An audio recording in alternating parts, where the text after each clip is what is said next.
السلام عليكم ورحمة الله وبركاته. السلام ورحمة الله وبركاته. إن الحمد لله نحمده ونستعينه ونستغفره ونعوذ بالله من شرور أنفسنا، من يهده الله فلا مضل له ومن يضلله فلا هادي له، ونشهد أن لا إله إلا الله وحده لا شريك له، لا ضد له ولا ند له ولا مثل له ولا مثال له. ثم نشهد أن سيدنا وسندنا وحبيبنا وطبيب قلوبنا ومولانا محمد عبده ورسوله الذي أرسله بالحق بشيرا ونذيرا، وداعيا إلى الله بإذنه وسراجا وقمرا منيرا. أما بعد، فقد قال الله تبارك وتعالى في كلامه المجيد وفرقانه الحميد। সকলে জবান খুলে মোহাব্বতের সাথে পড়ি, আউযু বিল্লাহি মিনাশ শাইতানির রাজীম। বিসমিল্লাহির রহমানির রহিম। وقضى ربك ألا تعبدوا إلا إياه وبالوالدين إحسانا. بارك الله لنا ولكم في القرآن العظيم، ونفعنا وإياكم بالآيات والذكر الحكيم. أستغفر الله لي ولكم ولسائر المسلمين فاستغفروه إنه هو الغفور الرحيم. وعن عبد الله بن عمرو رضي الله تعالى عنه قال قال رسول الله صلى الله عليه وسلم: رضا الرب في رضا الوالدين، وسخط الرب في سخط الوالدين، أو كما قال النبي عليه الصلاة والسلام. رواه الإمام الترمذي رحمه الله تعالى عنه. وقال الله تبارك وتعالى أيضا في كلامه المجيد في شأن حبيبه ومحبوبه: إن الله وملائكته يصلون على النبي يا أيها الذين آمنوا صلوا عليه وسلموا تسليما. সকলে মুহাব্বতের সাথে রাসূলুল্লাহ সাল্লাল্লাহু আলাইহি ওয়াসাল্লামের রওজা মুবারকের উদ্দেশ্যে সর্বোত্তম দুরূদ, নামাজের দুরূদ খানা পাঠ করি। আল্লাহুম্মা সাল্লি আলা মুহাম্মাদিন ওয়া আলা আলি মুহাম্মাদ।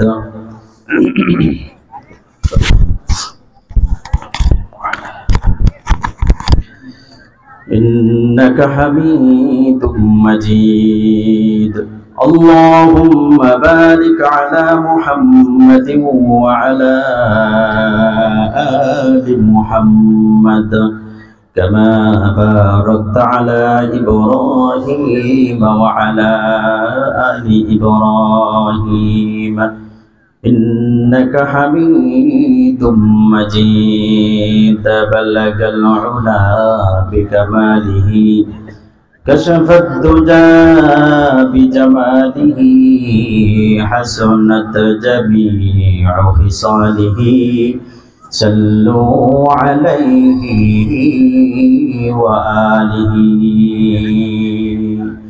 रहे मेरा मस्कन प्यारे मदीना रहे मेरा मस्कन प्यारे मदीना बने मेरा मदफन दियारे मदीना बलगल उला बिकमालिही हसनत जमीउ खिसालिह सल्लु अलैहि व आलिहि ला इलाहा इल्लल्लाह मुहब्बत ला इलाहा इल्लल्लाह दुरवज ला इलाहा इल्लल्लाह ला इलाहा इल्लल्लाह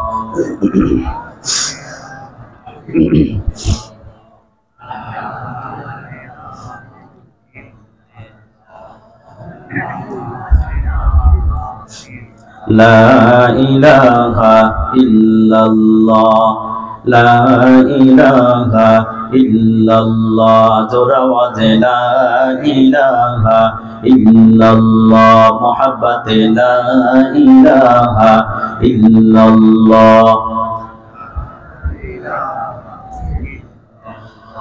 ला इलाहा इल्लल्लाह मुहम्मदुर रसूलुल्लाह सल्लल्लाहु अलैहि वसल्लम। পাইকপাড়া দারুল উলুম কওমিয়া হাফিজিয়া মাদ্রাসা এতিমখানা উলিল্লাহ বোর্ডিং এর উদ্যোগে আয়োজিত 2 দিন ব্যাপী 24তম বাৎসরিক ওয়াজ মাহফিলের শেষ ও দ্বিতীয় দিনের মান্যবর সভাপতি মহোদয়, দেগার উলামায়ে হযরত, প্যান্ডেলে উপবিষ্ট গণ্যমান্য ব্যক্তিবর্গ, প্যান্ডেলে উপবিষ্ট সর্বস্তরের সমবেত তাওহীদি জনতা, পর্দার আড়ালে উপবিষ্ট আমার সতী সাদী মা ও বোনেরা, সকলকে রব্বুল আলামিনের পক্ষ থেকে শিক্ষা দেওয়া ফেরেশতাদের অভিবাদন, জান্নাতি অভিবাদন, মুমিনের অভিবাদন, আম্বিয়া আলাইহিমুস সালাতু ওয়াস সালামের সুন্নাহ। আসসালামু আলাইকুম ওয়া রাহমাতুল্লাহি ওয়া বারাকাতুহু। আমি আপনাদের সম্মুখে পবিত্র কালামুল্লাহ শরীফের 17 নম্বর সূরা সূরাতুল ইসরা এর 23 নম্বর আয়াতের 3 অংশের প্রথম অংশ তেলাওয়াত করেছি। তৎসংশ্লিষ্ট রেখে ইমাম তিরমিজি রাহিমাহুল্লাহু তাআলা হযরত আব্দুল্লাহ ইবনে আমর ইবনে আল-আস রাদিয়াল্লাহু তাআলা আনহু থেকে হাদিস বর্ণনা করেছেন। হাদিস সংখ্যা 1899 নম্বর হাদিস তেলাওয়াত করেছি। রব্বুল আলামিন চাহে তো উক্ত আয়াত ও হাদিসকে সামনে রেখে খুবই অল্প সময়ে গুরুত্বপূর্ণ কিছু কথা বলবো। রব্বুল আলামিন আমাদের সকলকে কথাগুলোকে বুঝে সঠিকভাবে আমল করা তৌফিক দান করুন, বলুন আমিন। আমি আজকে উক্ত আয়াত ও হাদিসকে সামনে রেখে নির্দিষ্ট বিষয়ের উপরে, রাত যেহেতু দীর্ঘ হয়েছে, আমার আলোচনার কথা ছিল 10টা থেকে 11:30 পর্যন্ত সর্বোচ্চ, এখনই প্রায় বেজে গেছে 11টা। তবে আমি উদাত্ত আহ্বান জানাবো, যারা এখনো দাঁড়িয়ে আছেন, আমরা বরকতের জন্য মাজলিসের ভিতরে এসে, প্যান্ডেলের ভিতরে এসে বসে যাই। খুবই স্বল্প সময় কথা বলবো, দীর্ঘ রজনী করা যাবে না, শীতের রাত, ফজরের নামাজ সালাত আদায় করতে হবে আমাদের। আমি আজকে আপনাদের সম্মুখে আলোচনা করব পিতামাতার জন্য সন্তানের অধিকার ও সন্তানের জন্য পিতামাতার অধিকার সম্পর্কে কিঞ্চিত আলোচনা করব। রব্বুল আলামিন আমাদের সঠিকভাবে বুঝে আমল করা তৌফিক দান করেন, বলেন আমিন। সর্বপ্রথম ওই মালিকের দরবারে লক্ষ কোটি শুকরিয়া যে রব্বুল আলামিন আমাদেরকে এই গুনাহ মাপের মজলিসে, ফেরেশতাদের মাহলে, জান্নাতি পরিবেশে আসার, বসার, কোরআন ও সুন্নাহর কথা বলার, শোনার তৌফিক দান করেছে। যার জন্য সকলে দিল থেকে কণ্ঠ ছেড়ে দিয়ে সমস্বরে রবের দরবারে একবার কালিমাতুশ শুকরিয়া আদায় করে বলি আলহামদুলিল্লাহ। লক্ষ কোটি দুরূদ ও সালাম বর্ষিত হোক বিশ্ব মানবতার মুক্তির দূত মুহাম্মাদুর রাসূলুল্লাহ সাল্লাল্লাহু আলাইহি ওয়াসাল্লামের রওজায়। আমি কোনো ভূমিকা ছাড়াই আমার আলোচনার যে বিষয়বস্তু আপনাদের সম্মুখে পেশ করেছি, মাতা পিতার প্রতি সন্তানের অধিকার, সন্তানের প্রতি মাতা পিতার অধিকার, এই বিষয়ে সোজা আলোচনায় চলে যায়। রব্বুল আলামিন আমার তেলাওয়াতকৃত আয়াতের মাঝে বিশেষভাবে খুবই গুরুত্বের সাথে দুটো বিষয়কে একত্রে রব্বুল আলামিন বর্ণনা করলেন।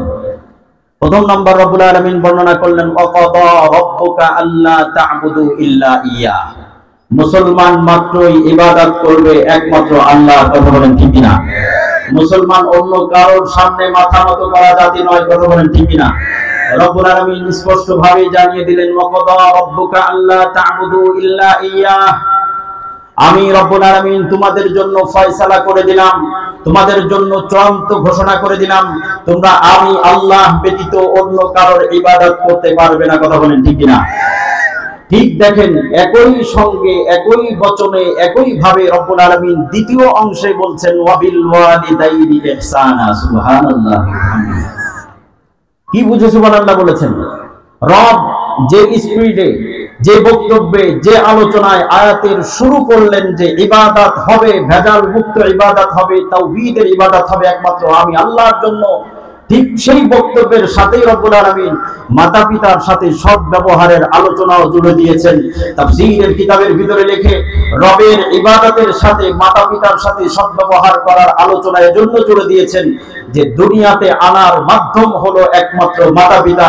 মাতা পিতার মাধ্যমে দুনিয়াতে এসে একমাত্র মুসলমান বান্দা রব্বুল আলামিনের ইবাদত করবে। কথা বলেন ঠিক কিনা?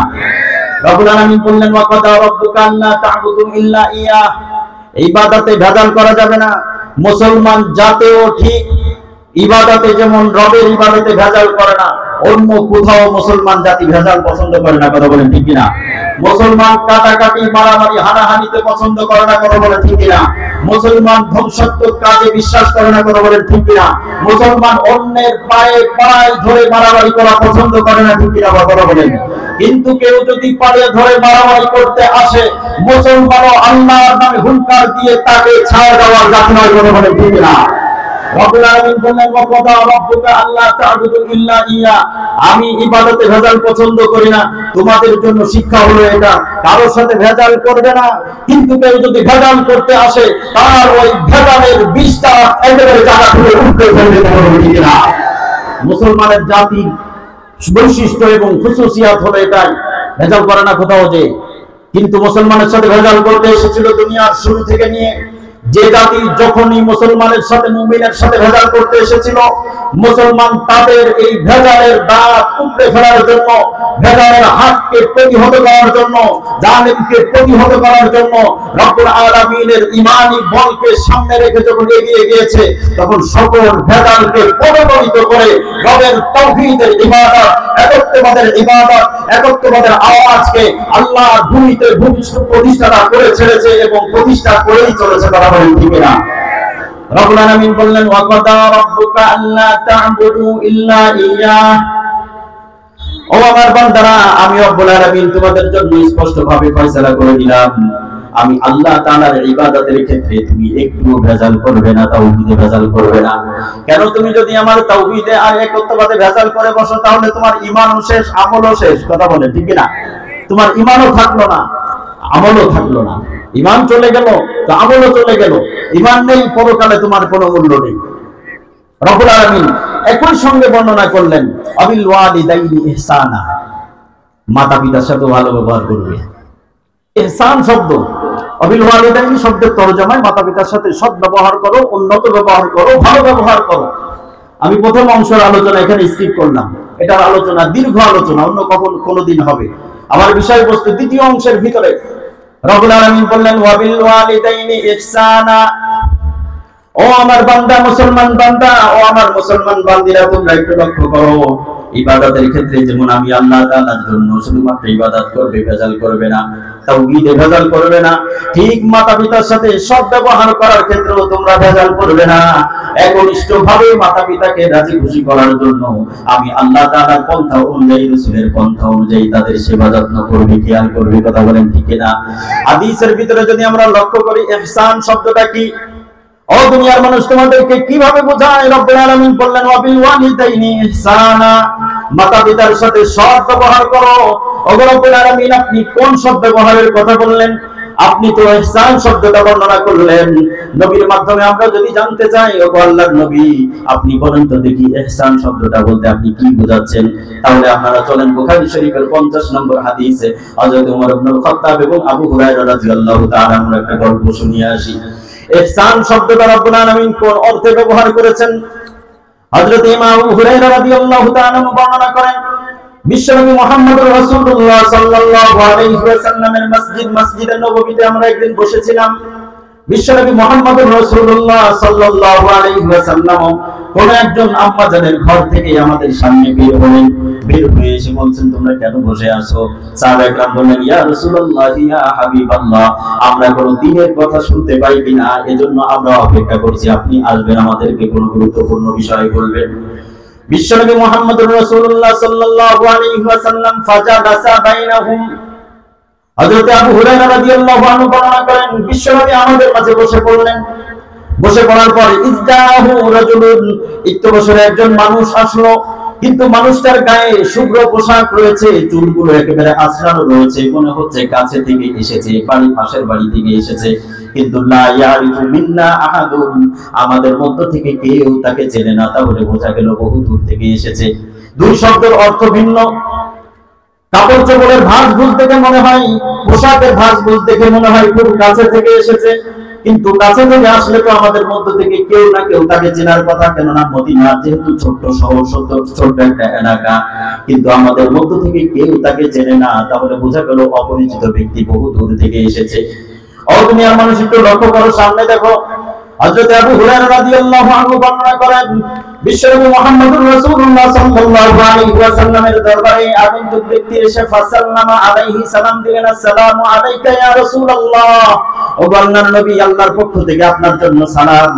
সালাম দিলেন, সালাম দিয়ে কাছে এসে বসলেন। ফা আসনাদা রুকবাতাইহি ইলা রুকবাতাইহি, সুবহানাল্লাহি ওয়া বিহামদিহি। আমাদের কাছে কৌতূহল আরো বেড়ে গেল। কেমন হলো বিষয়? আমাদের মধ্য থেকে কেউ তো তাকে চেনে না।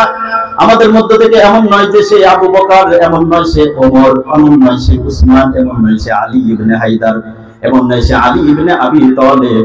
এমন বড় বড় ব্যক্তি ছাড়া তো রাসূলের সামনে যাওয়ার সাহস পায় না। অপরিচিত একজন ব্যক্তি আসলেন, এসে রাসূলের সামনে বসলেন। ভালো কথা, সামনে বসবেন, সামনে বসে থাকেন। বিশ্বনবীর দরবারে বসার হতো একটা আদব আছে, একটা সিস্টেম আছে। আপনি বসবেন না বসবেন, বিশ্বনবীর হাঁটু মুবারকের সাথে হাঁটু লাগিয়ে বসলেন। এটা তো ওমরের মতো সাহাবী সহ্য করতে পারে না। কথা বলতে বড় ব্যক্তি ওমর পাশে বসা, আবু বকর ডান হাতে বসা, ওমর রাদিয়াল্লাহু আনহু বাম হাতে বসা। আগন্তুক ব্যক্তি, অপরিচিত ব্যক্তি কাছে এসে বসলেন। ভালো কথা, আপনি সামনে বসেন না, সামনে না, রাসূলের কাছে এসে বসেছে। বসে একেবারে হাঁটুর সাথে হাঁটু মিলিয়ে দিয়ে বসেছে।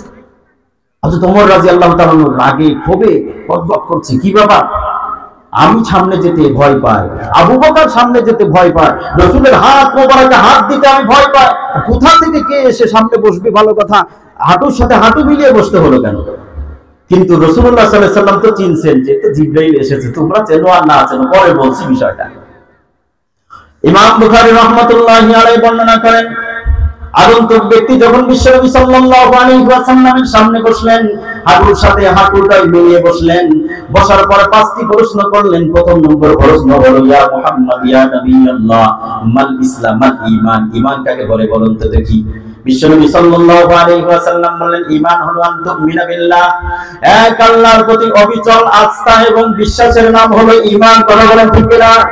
যা কিছু হয় একমাত্র রবের পক্ষ থেকে হয়, আল্লাহর পক্ষ থেকে হয়। দুনিয়ার কোনো কিছু করতে পারে না, এটার নাম হলো ঈমান। কথা বলেন ঠিক না? ও দুনিয়ার মানুষ, একটু চলো, পিছনে চলো, সামনের দিকে চলো। বিশ্বনবী মুহাম্মদুর রাসূলুল্লাহ সাল্লাল্লাহু আলাইহি ওয়াসাল্লাম ঈমানের একটা সুন্দর ঘটনা তোমাদেরকে শোনালেন। হাদিসে কুদসির ভিতরে এসেছে, মুসনাদে আহমদ শরীফের বর্ণনা। বিশ্বনবী মুহাম্মদুর রাসূলুল্লাহ সাল্লাল্লাহু আলাইহি ওয়াসাল্লাম বলেন, ও আমার সাহাবায়ে کرام, ও আমার উম্মতেরা, পরবর্তীরা, তোমরা শুনে রাখো, ঈমান কাকে বলে। ঈমান হলো, তোমাদেরকে এক কথাই বলি, সারা দুনিয়া যদি তোমার পিছনে লেগে যায় ক্ষতি করতে, রব যদি চায় তোমার উপকার করতে, সারা দুনিয়া তোমার কোনো ক্ষতি করতে পারে না। কথা বলে ঠিক না?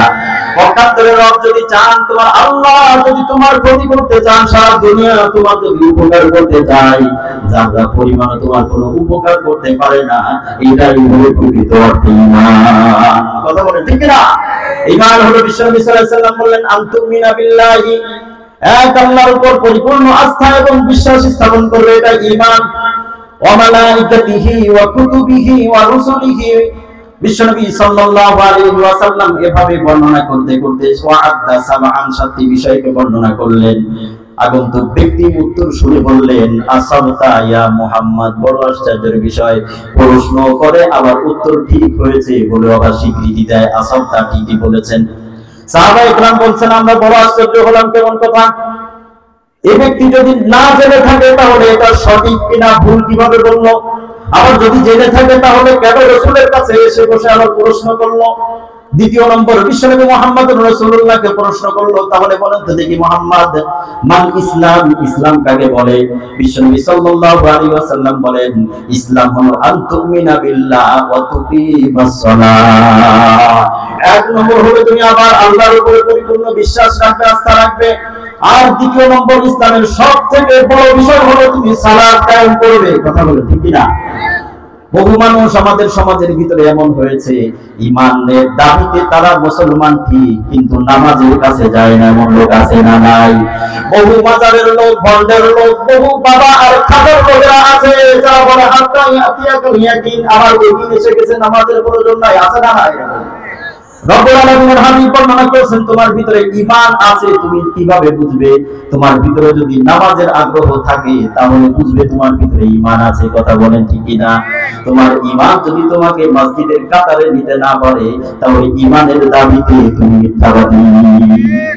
বিশ্বনবী বর্ণনা করলেন, তুমি ওয়াতুকিমাস সালাতা, সালাত আদায় করবে, ওয়াতুতিয়াজ যাকাতা, যাকাত প্রদান করবে, ওয়াতাসুমা রমাদান, রমজান মাসে রোজা রাখবে, ওয়াতাহুজ্জাল বাইতা, বাইতুল্লাহ শরীফের হজ করবে, ইত্যাদি ইত্যাদি বর্ণনা করলেন। আগন্তুক প্রশ্নকারী ব্যক্তি বললেন, আসাবতা, আপনি ঠিক বলেছেন।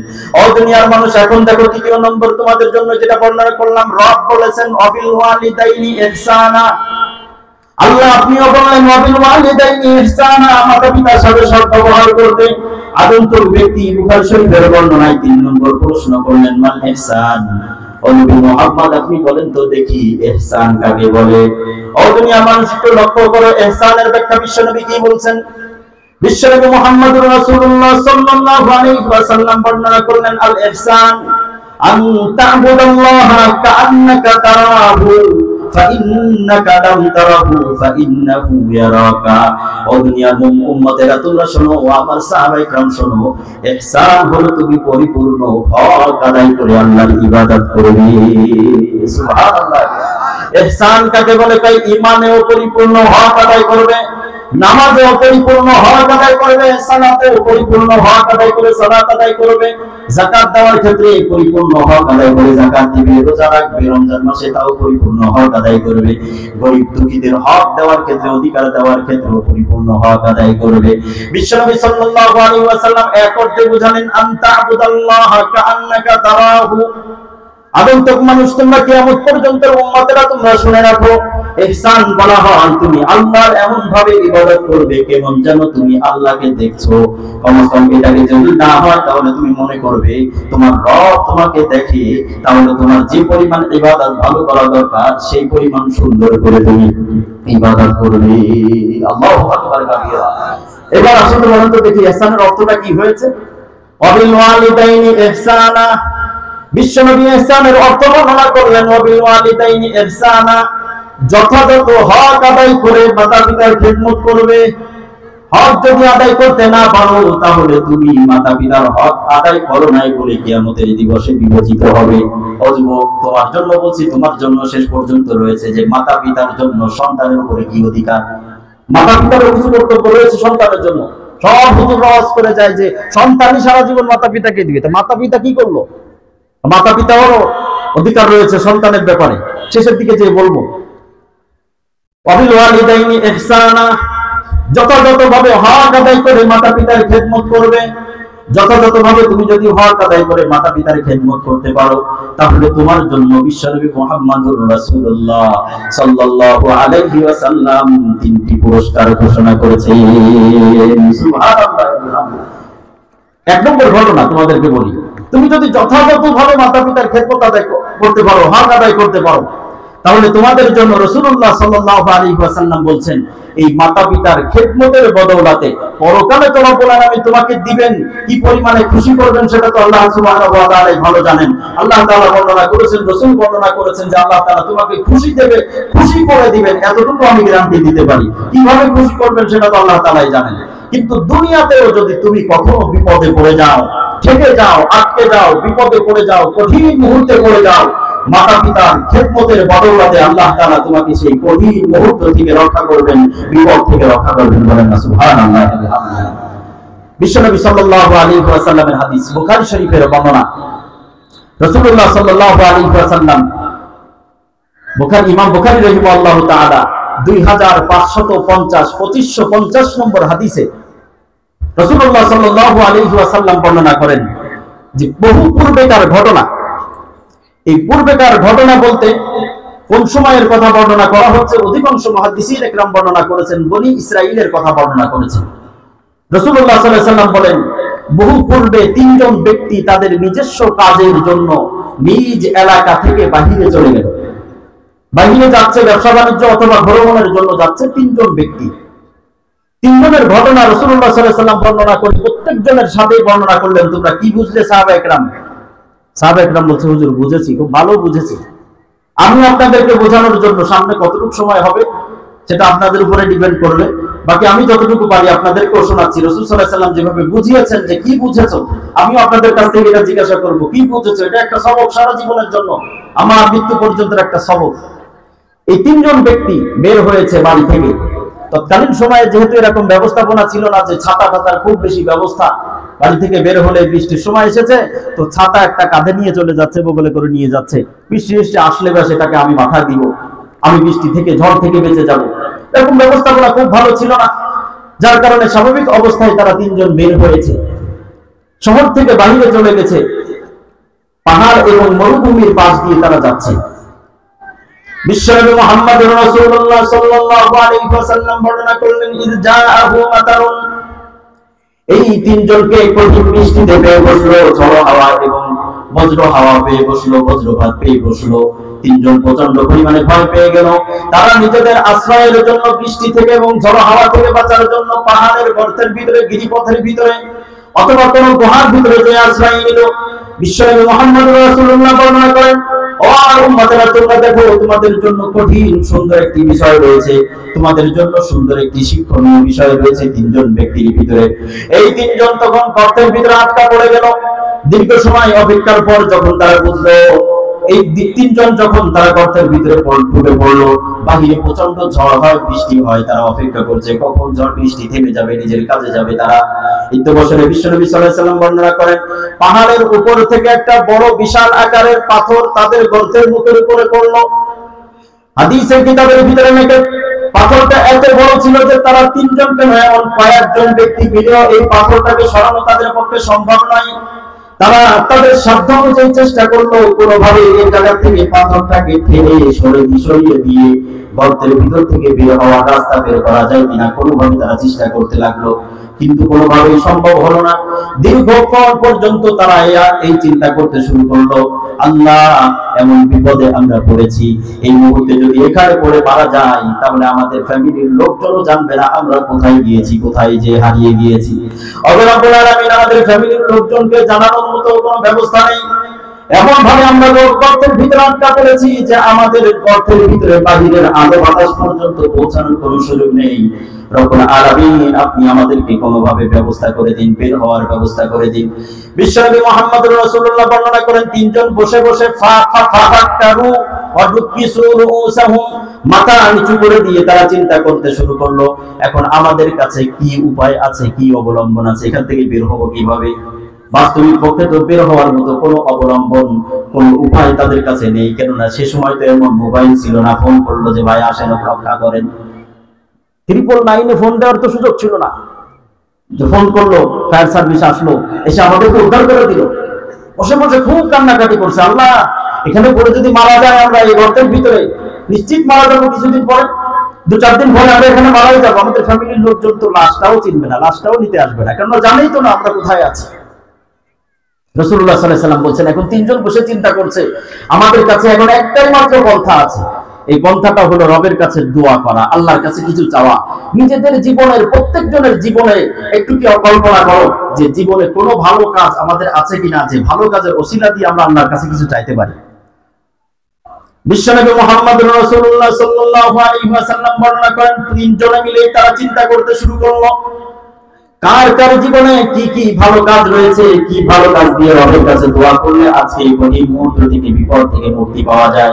অদুনিয়ার মানুষ, তার মধ্যে 3 জনের মধ্যে থেকে একজনের ঘটনা এমন রয়েছে যে সেদিন তারা শুধুমাত্র মুক্তি পেয়েছিল মাতা পিতার খেদমতের বদৌলতে। আল্লাহু আকবার কাবীরা। বিশ্বনবী মুহাম্মদুর রাসূলুল্লাহ বর্ণনা করেন, 3 জনের প্রথম নম্বর জন ব্যক্তি রব্বুল আলামিনের কাছে দোয়া করা শুরু করলো, ও রব্বুল আলামিন, আপনি তো আমানতদারকে রক্ষা করেন, আপনি তো আমানতদারকে পছন্দ করেন, আপনি যেহেতু আমিন, আমানতকে নষ্ট আপনি করতে দেন না, নষ্ট হতেও দেন না, নষ্ট হওয়াকে পছন্দ করেন না। রব্বুল আলামিন, আমার জীবনে একটা ক্ষুদ্র আমল আছে যেটা আমার মনে পড়ছে, শুধুমাত্র আপনার জন্য করেছিলাম, একটি আমানতকে রক্ষা করেছিলাম। ও রব্বুল আলামিন, কানা লি আজিরান, আমি আমার ক্ষেত খামারের বাড়ির কাজ করার জন্য একদিন একজন মজুরিকে, দিন কামলাকে নিয়েছিলাম, দিন মজুরিকে নিয়েছিলাম। দিন শেষে সে তার পারিশ্রমিক না নিয়ে কোন কারণবশত সে চলে যায়, কিন্তু আমার কাছ থেকে পারিশ্রমিক নিতে আসে না। আমি তার পারিশ্রমিক নিয়ে পকেটে নিয়ে ঘুরছি, তাকে খুঁজে বেড়াই, এই ব্যক্তিকে কোথায় পাওয়া যায়, আমি তার পারিশ্রমিকটা দিয়ে দেব। যদিও সে অর্ধ দিনে চলে গিয়েছিল, কিন্তু সে কাজ তো করেছিল, আমি তার টাকা পরিশোধ করব। রব্বুল আলামিন, আমি দীর্ঘদিন পর্যন্ত তার এই আমানতটাকে, তার পারিশ্রমিকের টাকাটাকে পকেটে নিয়ে ঘুরিয়ে আর আমি তাকে পথে পথে বাজারে খুঁজে বেড়াই যে ব্যক্তিকে কোথায় পাওয়া যায়।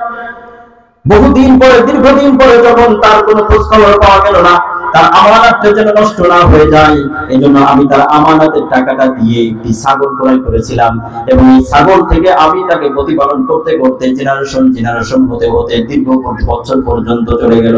হাদিসের কিতাবের ভিতরে লেখে, এই ব্যক্তি এসেছে বাদা 20 সানাতান, 20 বছর পরে। আপনি বলেন তো দেখি, 20 বছর পরে আগের অবস্থা আর 20 বছর পরের অবস্থা, মালিকের অবস্থা ভালো আছে নাকি এই কাজ যে করেছিল পারিশ্রমিক যে পাবে তার অবস্থা আগের মতো আছে? কে কাকে চিনবে? 20 বছরে কেউ কাকে চেনার মতো নেই অবস্থা। 20 বছর পরে এসেছে, এসে বলছে, মালিক আমি আপনার কাছে অমুক দিন কাজ করেছিলাম, আপনি খেয়াল করে দেখেন, আমি এখন খুব বিপদে পড়েছি, আমাকে ওই দিনের আধা বেলার পারিশ্রমিক যতটুকু হয় আপনি দিয়ে দেন। হাদিসের কিতাবের ভিতরে বিশ্বনবী সাল্লাল্লাহু আলাইহি ওয়াসাল্লাম বলেন, মালিক তখন বলল, এই যে গবাদি পশুর বিশাল পাল দেখছো এবং এই গোয়াল ভরা গবাদি পশু দেখছো, এগুলো সব তোমার, এগুলো তুমি নিয়ে যাও। বিশ্বনবী সাল্লাল্লাহু আলাইহি ওয়াসাল্লাম বলেন, এই দিনমজুর ব্যক্তি তখন হেসে দিয়ে বলল, আতাস্তাজিউনি, ঠাট্টা করো নাকি? আমি তোমার কাছে হয়তো আধা দিনের জন্য উদাহরণস্বরূপ 50 টাকা পেতাম, 100 টাকা পেতাম, 100 টাকার বিনিময়ে আমাকে এতগুলো গরু ছাগল দেখিয়ে দিয়ে আমার সাথে কি ঠাট্টা করছো নাকি? হে আল্লাহর বান্দা, আপনি আমার সাথে ঠাট্টা করেন না, আমি বড় বিপদে পড়ে এসেছি, আপনি পারলে আমাকে ওই আধা দিনের মজুরিটা আমাকে দিয়ে দেন। মালিক তখন বলল, আমি মোটেও তোমার সাথে ঠাট্টা করি না, বরং আমি তোমার সেই আমানতটাকে রক্ষা করেছিলাম, একটি ছাগলের বাচ্চা কিনেছিলাম, তারপরে বংশ বিস্তার করতে করতে 20 বছরে আজকে এতগুলো ছাগল এবং গরু হয়েছে ওই তোমার ওই টাকার। তোমার এই জায়গা থেকে যে কয়টা পশু নিতে মনে চায় সবই যেহেতু তোমার পালনে নিয়ে যাও। বিশ্বনবী সাল্লাল্লাহু আলাইহি ওয়াসাল্লাম বলেন, এই দিনমজুর ব্যক্তি তার প্রয়োজন অনুযায়ী কিছু পশু নিয়ে গেল এবং তার জন্য দোয়া করে গেল, ও রব্বুল আলামিন, আমার এই মালিক আমার তোমার পক্ষ থেকে যে আমানত তার উপরে ছিল, আমার যে প্রাপ্য ছিল, এটাকে নষ্ট করে নাই, সে যথাযথভাবে রক্ষা করার চেষ্টা করেছে। ও রব্বুল আলামিন, তোমার এই বান্দা যদি কখনো বিপদে পড়ে যায়, তুমিও তোমার বান্দাকে রক্ষা করো।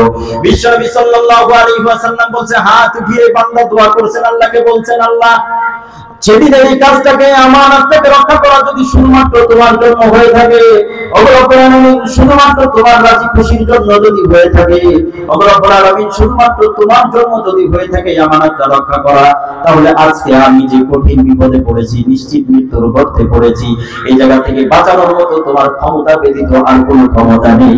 রব্বুল আলামিন ফাফরুজ লানা ফুরজাতান, এই জায়গা থেকে বের হওয়ার মতো একটি রাস্তা বের করে দাও। বিশ্বনবী বর্ণনা করলেন, এই ব্যক্তি এখনো তার হাত নামায় নাই, এখনো পর্যন্ত দোয়া শেষ করে নাই। বিশ্বনবী বর্ণনা করেন, রব্বুল আলামিন আসমান থেকে ফয়সালা করলেন, ফেরেশতাদেরকে ডাক দিয়ে বললেন, ও ফেরেশতারা, পাহাড়ের দায়িত্ব নিয়োজিত ফেরেশতারা, তোমরা এই পাথরটাকে সামান্য সরিয়ে দাও, যেন এই বান্দারা বাহিরের আলো আর বাতাস গ্রহণ করতে পারে। সুবহানাল্লাহ। বিশ্বনবী বলছেন, এই প্রথম জনের দোয়াতে এতটুকু হয়েছে, একটু ফাঁকা হয়েছে, আলো বাতাস আসা শুরু হয়েছে, অক্সিজেন আসতেছে, মোটামুটি বোঝা যাচ্ছে, কিন্তু বের হওয়ার মতো রাস্তা হয়নি। দ্বিতীয় জন ব্যক্তি, ও যুবক, তুমি তো তোমার জন্যই বলছি, দেখো গুনাহের আসবাব এবং গুনাহের সকল সরঞ্জাম থাকা সত্ত্বেও তুমি যদি জীবনে একবার আল্লাহর ভয়ে গুনাহ থেকে ফিরতে পারো, তাহলে আগামী পুরস্কারটা শুধু তোমার জন্যই বলা হচ্ছে। বুখারী শরীফের বর্ণনা তুমি লক্ষ্য করে দেখো, জীবনে শুধু একবার তুমি আল্লাহর জন্য গুনাহ থেকে বেঁচেছিলে, তাহলে দেখো তোমার জন্য বিশ্বনবী বর্ণনা করছেন। দ্বিতীয় জন ব্যক্তি তখন রব্বুল আলামিনের দরবারে হাত উঠিয়ে দোয়া করছে, ও রব্বুল আলামিন, আমার একজন প্রেমিকা ছিল, প্রেমিকার কথা হাদিসের ভিতরে এসেছে, ইবনুল আম, বিনতুল আম্মি, চাচাতো বোন, অথবা একজন প্রেমিকা ছিল। রব্বুল আলামিন শয়তানের ধোঁকায়, নফসের ধোঁকায় পড়ে আমি এই প্রেমাসক্ত হয়ে গিয়েছিলাম, নাজায়েজ কাজে জড়িয়ে পড়েছিলাম। আমি যেহেতু তার শুধুমাত্র ওই প্রেমের ধোঁকায় ফেলে ওই মহিলাকে, ওই নারীকে, আমার ওই চাচাতো বোনকে ব্যবহার করার সুযোগ খুঁজতাম, কিন্তু সে যেহেতু সতী ছিল, ভালো মহিলা ছিল, কখনো আমাকে সুযোগ দেয়নি, আমার কোনো সুযোগ সে গ্রহণ করেনি এবং সেও আমাকে কখনো সুযোগ দেয়নি। ইত্যবসরে দীর্ঘদিন পরে এমন হয়েছে, তার এলাকার ভিতরে কহৎসানি শুরু হয়েছে, দুর্ভিক্ষের বছর শুরু হয়েছে, অনাবৃষ্টি শুরু হয়েছে, খাদ্যদ্রব্যের দাম আকাশচুম্বী হয়েছে, তার ফ্যামিলির ভিতরে কোন প্রকার ইনকামের কোন সোর্স ছিল না। অবাধ্য হয়ে, নিরুপায় হয়ে সে আমার কাছে এসে বলল, রব্বুল আলামিন যেহেতু তোমাকে কিছু টাকা পয়সা দিয়েছে, আমাকে কিছু টাকা দিন দাও, আমি নির্দিষ্ট টাইমে পরিশোধ করে দিব। ও যুবক, তুমি তো লক্ষ্য করে শোনো, বিশ্বনবী সাল্লাল্লাহু আলাইহি সাল্লাম বর্ণনা করেন, এই যুবক যখন নিজের কাম চরিতার্থের জন্য, নিজের খারাপ চাহিদাকে পূরণ করার জন্য বলতে শুরু করলো, আমি তোমাকে টাকা দিব, কিন্তু আমার চাহিদা তোমার পূরণ করতে হবে। ও যুবক, একটু লক্ষ্য করে দেখো, বিশ্বনবী সাল্লাল্লাহু আলাইহি সাল্লাম বর্ণনা করেছেন, ওই নারী সেদিন ফিরে গেল, না না, এমন কাজ করতে পারি না, আল্লাহ নিষেধ করেছেন, আল্লাহ আছেন, আল্লাহ দেখবেন। দীর্ঘদিন এভাবে কেটে গেল, আবার কিছুদিন পরে এসে বলছে, আল্লাহর বান্দা, রব্বুল আলামিন তোমাকে সম্পদ দিয়েছেন, রব্বুল আলামিন তোমাকে সম্পত্তির মালিক বানিয়েছেন, রব্বুল আলামিন তোমাকে দুনিয়ার পার্থিব সামানাপত্র দিয়েছেন, তুমি কিছু গরিব দুঃখীদের জন্য খরচ করো, আমাকে কিছু ঋণ হলেও দাও, আমি আমার ফ্যামিলি দিয়ে কিছুদিন জীবিত থাকি, বেঁচে থাকি, আল্লাহ যদি সহায় হয় তোমার ঋণ নির্দিষ্ট টাইমে পরিশোধ করব। আবার সে তার কথা, নিজের কুপ্রবৃত্তির কথা এবং নিজের চাহিদার কথা পেশ করলো, আমি টাকা তোমাকে অবশ্যই দিব, সহযোগিতা করব, কিন্তু যদি তুমি আমার চাহিদা পূরণ করো তাহলে কেবল টাকা পাবে। এই মহিলা দ্বিতীয়বার ফিরে গেল, কিন্তু তৃতীয়বার এসে বলল, ওগো আল্লাহর বান্দা, ঠিক আছে, আমি আমার চরিত্র বিলিয়ে দিতে রাজি, কিন্তু আমার ফ্যামিলির এই দুর্ভোগ আর কষ্ট আমার সামনে দেখা যায় না। আমার চোখের সামনে আমার ফ্যামিলিতে যেহেতু উপার্জনের কোনো ব্যক্তি নেই, আমার বৃদ্ধ মা বাবা রয়েছে, আমি আমার জীবন সতীত্ব যদি বিলিয়ে দিতে হয় তাও আমার ফ্যামিলির জন্য আমি করতে রাজি আছি। বিশ্বনবী সাল্লাল্লাহু আলাইহি ওয়াসাল্লাম বললেন, ঠিক আছে, তাহলে তুমি অমুক দিন অমুক সময় অমুক জায়গায় আসো। বিশ্বনবী বর্ণনা করলেন, ওই নারী যখন একত্রিত এসেছে, একক ঘরে এসেছে, নির্দিষ্ট নির্জন জায়গায় এসেছে, এই পুরুষ ব্যক্তি যুবক বলছে, ঘরের দরজা বন্ধ করো, জানলা বন্ধ করো, যেন কেউ না দেখে। নারী তখন চোখের পানি ছেড়ে দিয়ে বলে, ওগো আল্লাহর বান্দা, ইত্তাকিল্লাহ ইত্তাকিল্লাহ, এ আল্লাহর বান্দা যুবক, অর্থ দিয়েছে, অর্থের পিছনে পড়ে তুমি আজকে একজন মহিলা নারীর সতীত্ব নষ্ট করবে, তোমার কি একটু ভয় করে না? হে আল্লাহর বান্দা, ইত্তাকিল্লাহ, আল্লাহকে ভয় করো, আল্লাহকে ভয় করো, আল্লাহকে ভয় করো। দুনিয়ার জান্নাত দরজা আমি হয়তো বন্ধ করে দিলাম, দুনিয়ার কোনো মানুষ হয়তো দেখবে না, কিন্তু আমার আল্লাহ তো দেখেন, তুমি আল্লাহকে ভয় করো। বিশ্বনবী বর্ণনা করেন, এই ব্যক্তির অন্তরের ভিতরে, এই যুবকের অন্তরের ভিতরে তখন এমন ভয় এসেছে, অবশ্যই তো আমার আল্লাহ দেখে, আল্লাহ দেখে কি না বলে তো দেখে। তুমি গহীন অন্ধকার জঙ্গলে চলে যাও, গভীর জলের নিচে চলে যাও, রাতের অন্ধকারে তুমি যদি লেদের তলে ঢুকে যাও, জান্নাত দরজা বন্ধ করে দাও, তারপর আমার আল্লাহ দেখে, কথা বলেন ঠিক না? ইয়ালামুস সিররা, রব্বুল আলামিন যেমনি ভাবে তোমার প্রকাশ্য বিষয়ে জানেন, তেমনি ভাবে তিনি তোমার গোপন বিষয়ে জানেন, কথা বলেন ঠিক কিনা? এই বান্দি যখন বলল ইয়া আল্লাহ ইত্তাকিল্লাহ, আল্লাহকে ভয় করো, আল্লাহকে ভয় করো, রব্বুল আলামিন তোমাকে সম্পত্তি দিয়েছে, এই সম্পত্তির মোহে পড়ে তুমি কারোর সতীত্ব নষ্ট করো না। বিশ্বনবী বর্ণনা করেন, এই যুবকের অন্তরের ভিতরে এমন ভয় এসেছে, ফাআতাহা সুররাতান মিয়াতি দিনারিন, 100 স্বর্ণ মুদ্রার থলি তার হাতে দিয়ে দিল। আল্লাহু আকবার। থলে পকেট থেকে বের করেছে, যে টাকা দিতে এসেছিল 100 থলি, 100 দিনার স্বর্ণ মুদ্রার থলিটা তার হাতে দিল, দিয়ে বলছে তুমি এটাকে খরচ করো, যাও, আমাকে টাকা কখনো ফেরত দিতে হবে না, যদি কখনো প্রয়োজন হয় তুমি এসো, আমি তোমাকে আরো সহযোগিতা করবো, টাকা ফেরত দিতে হবে না, আর আমি আজকে থেকে তওবা করলাম, আমি কখনো কোনো অপরাধ করবো না। আল্লাহু আকবার কাবীরা। বিশ্বনবী সাল্লাল্লাহু আলাইহি ওয়াসাল্লাম বর্ণনা করেন, এই যুবকের সেদিনের আমলটা হয়েছিল শুধুমাত্র আল্লাহর জন্য, রব্বুল আলামিনের জন্য শুধুমাত্র। যেহেতু কাজটা হয়েছে, রব্বুল আলামিন তার এই কাজটাকে এমন পছন্দ করেছে, বিশ্বনবী বর্ণনা করেন, এই ব্যক্তি এখনো হাত ধোয়া থেকে নামায় নাই, এখনো দোয়া শেষ করে নাই। রব্বুল আলামিন ফেরেশতাদেরকে আদেশ করলেন, এই বান্দাদের জন্য পাথরটাকে আরেকটু নিচে নামিয়ে দাও। আল্লাহু আকবার কাবীরা। কি বুঝলেন? তোমার জীবনে যদি একটা কাজ এমন হয়, সারা জীবনে যদি একটা গুনাহ থেকে বেঁচে থাকা শুধুমাত্র রব্বুল আলামিনের জন্য যদি হয়, যে কাজটা তুমি শুধুমাত্র করেছো, সকল উপায় অবলম্বন তোমার কাছে ছিল, কিন্তু তারপরে তুমি গুনাহ করো নাই আল্লাহর জন্য, তুমি যদি কখনো কখনো বিপদে পড়ে যাও, আল্লাহ তাআলা এই কাজের ওসিলায় তোমাকে বিপদ থেকে রক্ষা করবেন। কথা বলেন ঠিক কিনা? বিশ্বনবী সাল্লাল্লাহু আলাইহি ওয়াসাল্লাম বলেন, ফাসাদিসু, 3 নম্বর ব্যক্তির ঘটনা কি? 3 নম্বর ব্যক্তি বর্ণনা করেন, রব্বুল আলামিন কানা লি ওয়ালিদাইনি, আমার মাতা পিতা ছিল। আমার আয়াতের অংশের ঘটনা হলো এটা। মাতা পিতা ছিল, বৃদ্ধ মাতা পিতা, আমি মাতা পিতার খেদমত করতাম, সেবা যত্ন করতাম, এবং আমি একজন রাখাল ব্যক্তি ছিলাম। দিনভর আমি আমার গবাদি পশুগুলো চলিয়ে বেড়াতাম, আর দিন শেষে যখনই বাড়িতে ফিরতাম, আমার মাতা পিতার জন্য সর্বপ্রথম খাবারটাকে গরম করে নিয়ে যেতাম। গবাদি পশু থেকে দুগ্ধ দহন করতাম, দুধ গরম করতাম, খাবার তৈরি করতাম, আর মাতা পিতার জন্য খাবার দিয়ে যে তাদেরকে খাবার খাওয়াতাম, আর তারপর আমার ফ্যামিলি সহ আমি নিজে আহার করতাম। এটা আমার যুগের পরে যুগ, আমার বছরের পরের বছরের রুটিন এমনটাই চলে আসছিল। একদিনের ঘটনা হয়েছে এমন, আমার গবাদি পশু নিয়ে আমি একটু দূরে চলে গেলাম। আমার ফারাক্তার তারিখ, আমি রাস্তা ঘুরে বাড়িতে স্বাভাবিক নিয়মে যে সময় ফিরি, এই সময় ফিরতে আমি বেশ বিলম্ব করে ফেললাম, দেরি করে ফেললাম। আমি যখন বাড়িতে ফিরলাম তখন দীর্ঘ রাত হয়ে গিয়েছিল।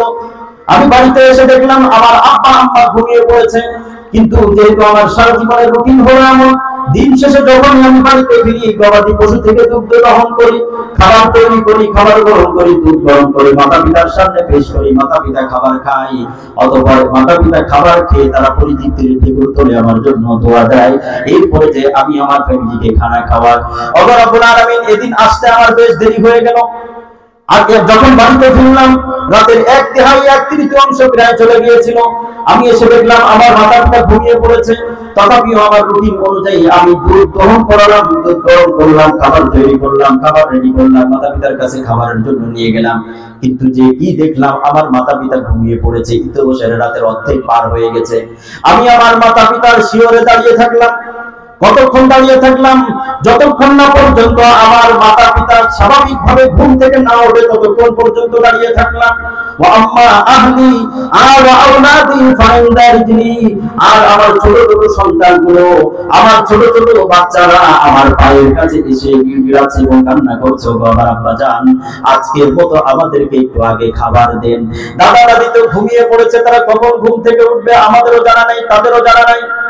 আমরা কতক্ষণ পর্যন্ত না খেয়ে আপনার জন্য অপেক্ষা করবো, দাদা দাদির জন্য অপেক্ষা করবো?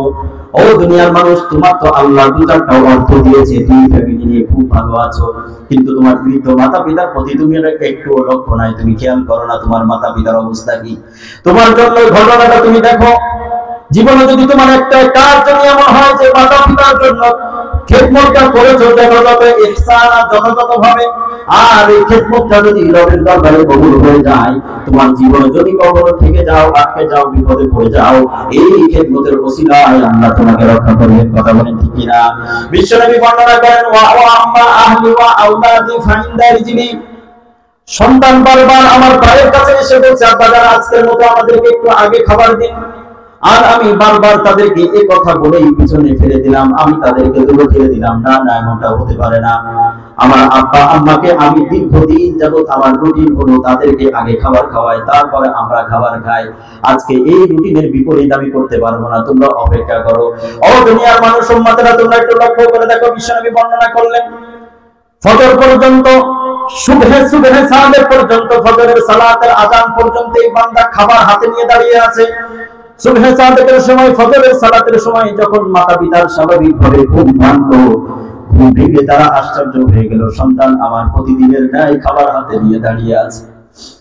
সন্তানের হাত থেকে তারা খাবার নিলেন, দুধ পান করলেন, খাবার গ্রহণ করলেন, আর রবের জন্য দু চোখ ছেড়ে দু চোখের পানি ছেড়ে দিয়ে কান্না করে বললেন, ও আল্লাহ, রব্বুল আলামিন, আমার এই সন্তান যদি কখনো আটকে যায়, বিপদে পড়ে যায়, আল্লাহ তুমি এই খেদমতের ওসিলা করে তুমি এই সন্তানকে তুমি রক্ষা করো, তোমার বান্দাকে রক্ষা করো। বিশ্বনবী বর্ণনা করলেন, এই সন্তান ওই গর্তের ভিতরে পড়ে দোয়া করেছেন, ও রব্বুল আলামিন, আমার ওই কাজটা যদি তুমি যে বলেছো, মাতা-পিতার সাথে সৎ ব্যবহার করা, আমি যদি ওই দিনের কাজটা, এই সৎ ব্যবহারটা যথাযথভাবে শুধু তোমার জন্য করে থাকি আল্লাহ, তাহলে আজকে তুমি ওই কাজের ওসিলাই করে আল্লাহ তুমি এই জায়গা থেকে বের করার রাস্তা ব্যবহার করে দাও, রাস্তা বের করে দাও। বিশ্বনবী বর্ণনা করলেন, এই বান্দা এখনো হাত নামাই নাই, দোয়া শেষ করে নাই, রব্বুল আলামিন ফেরেশতাদেরকে পাহাড়ে দিয়ে যেত, ফেরেশতাদেরকে আদেশ করলেন, ও আমার ফেরেশতারা, এদের গর্তের মুখ থেকে পাথরটাকে পরিপূর্ণ সরিয়ে দাও এবং তাদেরকে বের হওয়ার রাস্তা বের করে দাও। আল্লাহু আকবার কাবীরা। ও দুনিয়ার মানুষ, তোমরা একটু লক্ষ্য করে দেখো, রাসূল তাই বললেন, সাহাবায়ে কেরাম তোমরা কি শিখলে? সাহাবায়ে কেরাম বললেন, ও আল্লাহর রাসূল, আমরা এটাই শিখলাম যে দুনিয়াতে মাতা-পিতার খেদমত যদি যথাযথ করা যায়, তাহলে আল্লাহ তাআলা পরকালে তো অবশ্যই খুশি করবেন, দুনিয়াতেও নিশ্চিত মৃত্যুর হাত থেকে রক্ষা করবেন। কথা বলেন ঠিক কিনা? নিশ্চিত মৃত্যু ছিল এটা। এই গর্তের ভিতরে পড়ে পাথর সরাতেও পারছে না, বের হওয়ারও রাস্তা নেই, কিন্তু আল্লাহ তাআলা বের করে দিয়েছেন, মুক্তি দিয়েছেন, পাথরটাকে পুরোটা সরিয়ে দিয়েছেন, শুধুমাত্র মাতা-পিতার সাথে খেদমত করার কারণে, মাতা-পিতার সাথে ভালো ব্যবহার করার কারণে। পক্ষান্তরে তোমার যদি মাতা-পিতার সাথে ভালো ব্যবহার না থাকে, সম্পর্ক ভালো না থাকে, তাহলে আসো তোমার জন্য বিশ্বনবী সাল্লাল্লাহু আলাইহি ওয়াসাল্লাম ঘটনা বর্ণনা করলেন। পাঠ ভাই পাঠ চলছে, কষ্ট হচ্ছে নাকি আপনাদের? আল্লাহু আকবার। ভালো ব্যবহার করেছেন, পেয়েছেন পুরস্কার, পরকালে তো আপনার জন্য 100% আছে, দুনিয়াতে পেয়েছেন নিশ্চিত মৃত্যু এবং বিপদের হাত থেকে রক্ষা পেয়েছেন। কিন্তু ভালো ব্যবহার যদি না হয়, ঘটনাটা খুব সূক্ষ্ম, বৈধ কারণেও যদি মাতা-পিতার সাথে ভালো ব্যবহার না হয়, বৈধ কারণে, তাও আল্লাহ তাআলা কখনো কখনো এমন বিপদ আপনাকে দিতে পারেন। আর যদি বলেন তো দেখি, অবৈধ কারণে আপনি মাতা-পিতার সাথে সম্পদের জন্য মাতা-পিতার সাথে শুধুমাত্র রেশারেশি করে আপনি এখন বড় হয়েছেন, এ কারণে শুধুমাত্র মাতা-পিতাকে দেখেন না যে মাতা-পিতা গাইয়ে গ্রাম্য কি জানে, ওদের সাথে এখন সম্পর্ক রাখাটা আমার স্ট্যাটাসের সাথে যায় না, এটা সম্পূর্ণ অবৈধ, তাহলে আপনার পরিণতি কি হতে পারে সেটা তো আল্লাহই ভালো জানেন। বৈধ কারণে যদি মাতা-পিতা কষ্ট পেয়ে যায়, আল্লাহ না করুন, তার কারণেও আপনি শাস্তি পেতে পারেন। বিশ্বনবী সাল্লাল্লাহু আলাইহি ওয়াসাল্লামের ঘটনা বর্ণনা করেছেন রাসূল সাল্লাল্লাহু আলাইহি ওয়াসাল্লাম, বুখারী শরীফের বর্ণনা এটাও।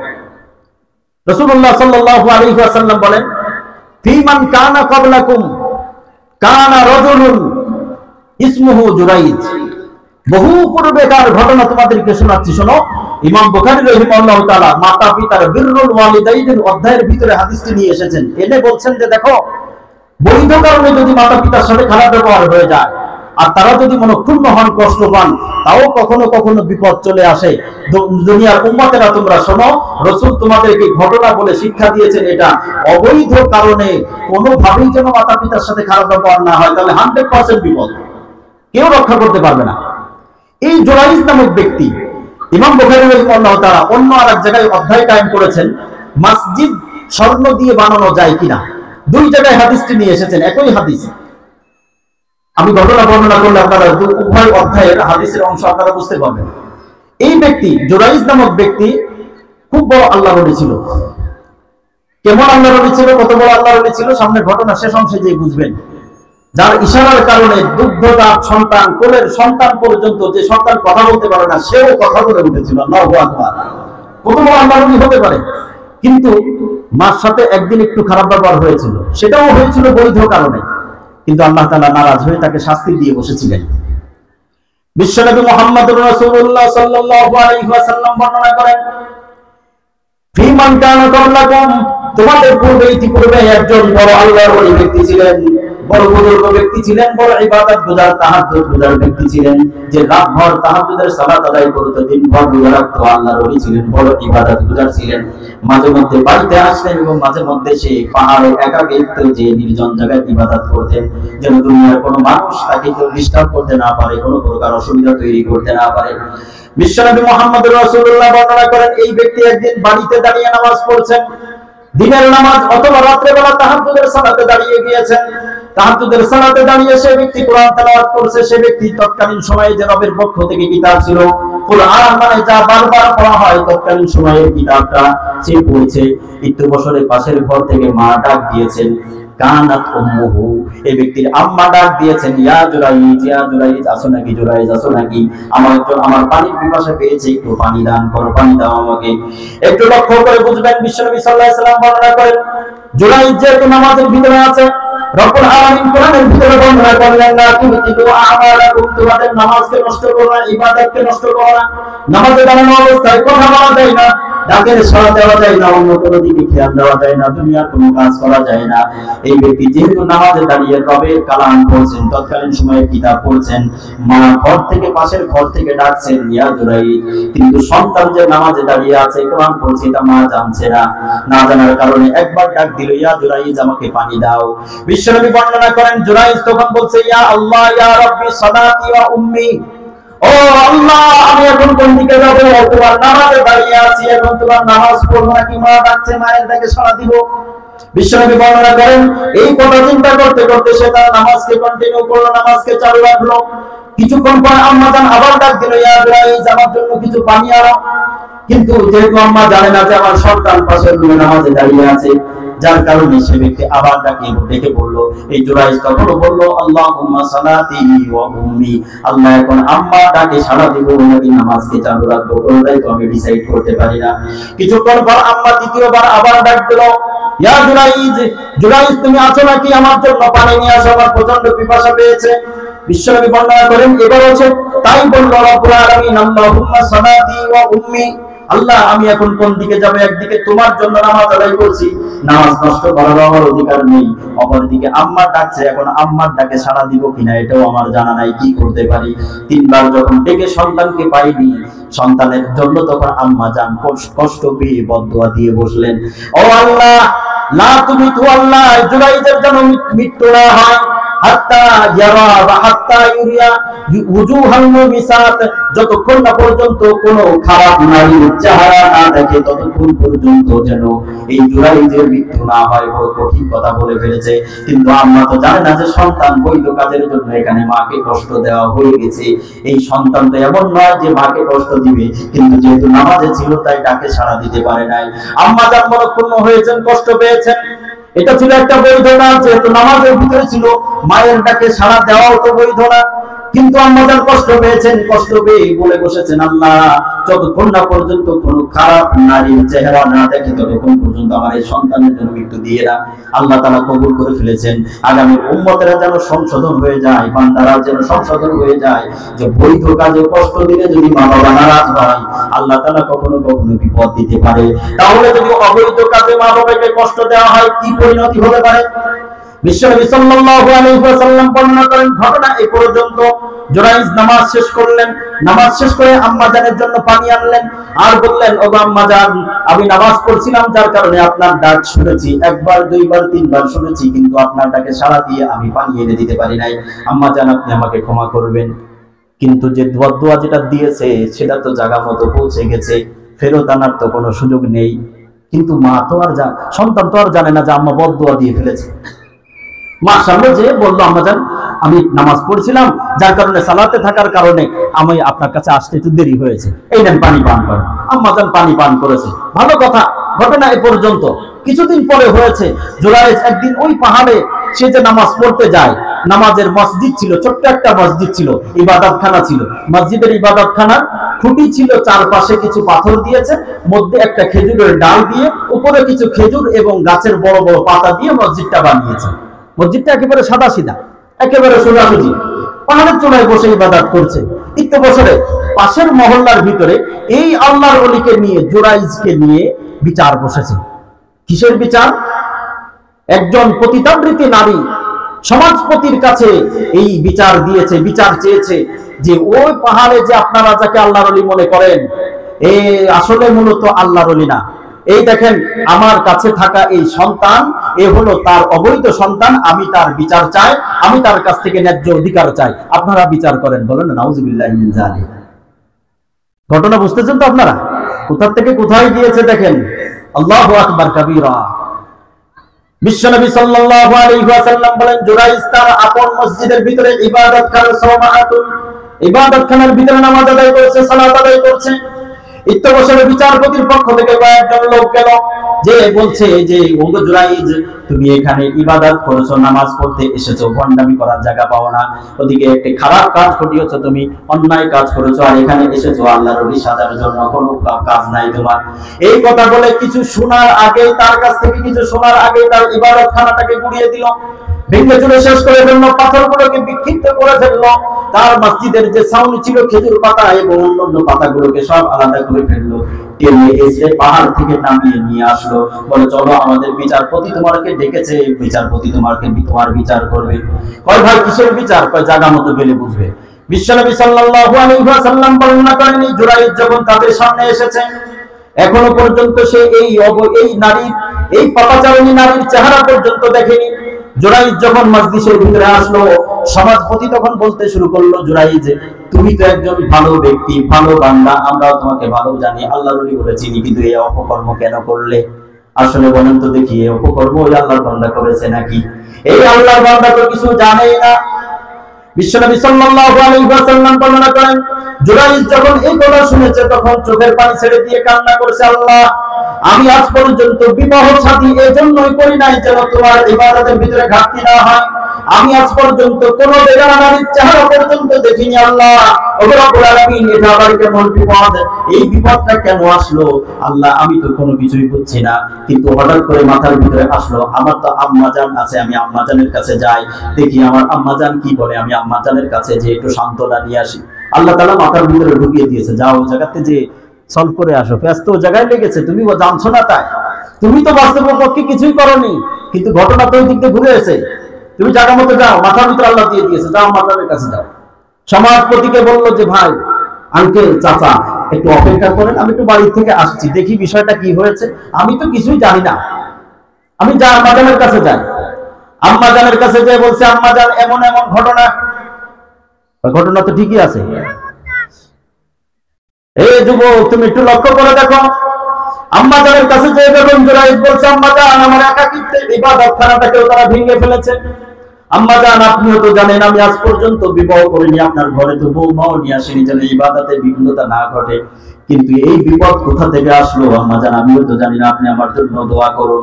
আম্মাজান তখন বলছে, ওগো জুরাইজ, সেদিনের ঘটনা কি মনে আছে নাকি? আমি তোমার পরে একটু অসন্তুষ্ট হয়ে, তুমি আমার ডাকে সাড়া না দেওয়ার কারণে অসন্তুষ্ট হয়ে আমি বদদোয়া দিয়ে বসেছিলাম। রব্বুল আলামিনের হাবিব বলেন, আম্মাজান তখন চোখের পানি ছেড়ে দিয়ে আল্লাহর কাছে দোয়া করেছে, আল্লাহ আমি তো বাস্তবতা জানতাম না, আল্লাহ তুমি যে দোয়াটাকে কবুল করে ফেলেছো, গ্রহণ করে ফেলেছো, আমার সন্তান তো নিষ্পাপ, আমি তো জানি আমার সন্তান তো গুনাহ করে না, আমার একান্ত বাধ্যগত সন্তান, আল্লাহ তুমি একটা ব্যবস্থা করে দাও যেন কোনোভাবে পন্থা বের হয়ে যায়, আমার জুরাইজ যেন নিষ্পাপ এবং সে যেন কোনো প্রকার হেনস্থার শিকার না হয়, সে যেন কোনো অপরাধ করেনি, সে যেন সম্মানের সাথে মসজিদ থেকে ফিরে আসতে চায়, একটা ব্যবস্থা করে দাও।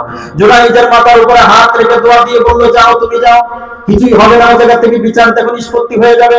বিশ্বনবী সাল্লাল্লাহু আলাইহি ওয়াসাল্লাম বলেন, জুরাইজ বিচারের ভিতরে আসলো, বিচার কার্যের সভাতে আসলো, এসে বলছে, বিচারপতিকে বলছে, হে সমাজপতি, হে বিচারপতি, এখন বলেন তো দেখি ওই নারীকে আপনি জিজ্ঞাসা করুন এই সন্তান কোথা থেকে নিয়ে এসেছে। তখনও জুরাইজের সামনে বলল যে সন্তান তো আপনার। জুরাইজ পর্যন্ত নারীর চেহারার দিকে তাকায় নাই, কিন্তু আম্মাজান যেহেতু বড় একবার দিয়ে বসেছিল যে তুমি ওই অপরিচিতা এবং এই পাপিষ্ঠ নারীর চেহারা তোমাকে দেখতে হবে, জুরাইজ একটু সামনের দিকে এগিয়ে গেল, এগিয়ে যে কোলের সন্তানদের দিকে তাকালো একবার, নারীর চেহারার দিকে তাকালো একবার, তাকে আল্লাহ তাআলার দিকে, আসমানের দিকে হাত উঠিয়ে বলছে, আল্লাহ তুমি একটা সমাধান করো। আমি তো সেদিন শুধুমাত্র বৈধ কাজে তোমার নামাজের কারণে, তোমার সালাতে দাঁড়ানোর কারণে আম্মাজানের ডাকে সাড়া দিতে পারি নাই। ও রব্বুল আলামিন, আজকে তুমি একটা ব্যবস্থা করো।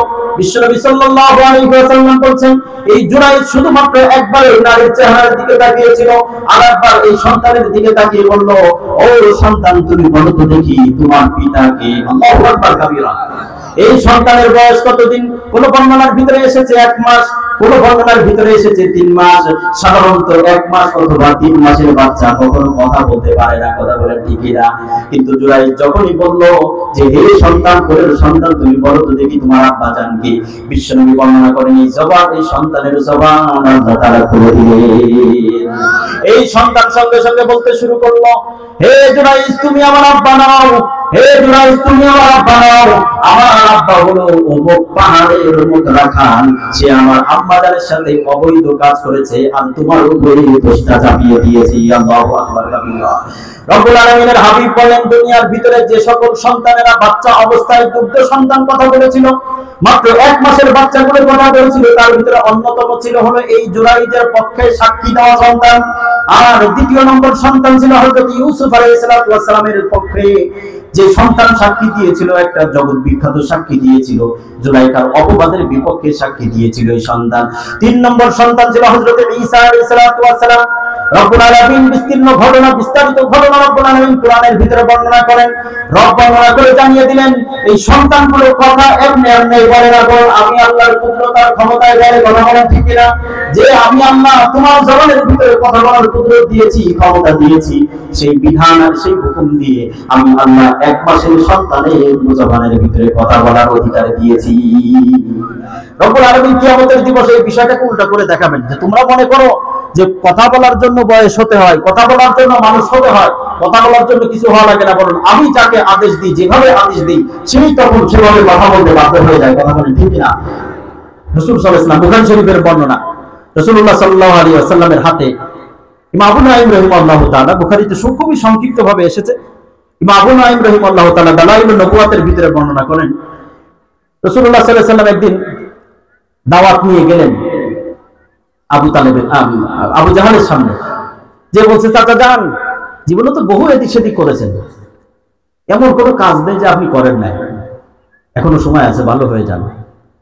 ভালো হবো ভাতিজা, তাহলে তুমি একটা কাজ করো তো দেখি, এই তুমি যদি কিছু জড় পদার্থ থেকে কথা বলাতে পারো তাহলে আমি তোমার প্রতি ঈমান আনা যায় কিনা একটু ভেবে চিন্তে দেখবো। সুবহানাল্লাহ বলে না?